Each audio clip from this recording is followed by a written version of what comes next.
Artifacts archive is in either unknown format or damaged. In this tutorial, I'll show you guys how you can fix the error. So if you are facing the issue where if you try to extract your archived files and it won't extract because it says the archived file is in unknown format or if the file is damaged, in that case, what you're going to have to do is go to Google Chrome and then simply search for an application called 7-zip. Hit enter. Click on the first link that you see, 7zip.org. From here, you're just going to have to download the exe file for your Windows.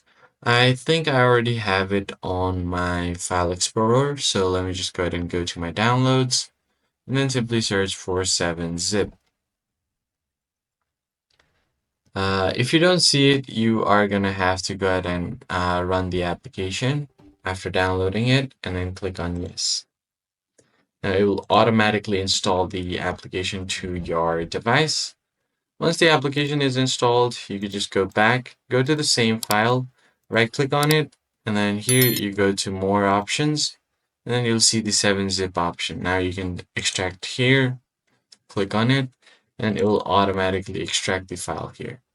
So that's pretty much it, guys. I hope this tutorial was helpful to you, and I'll catch you guys on the next one. Thanks for watching.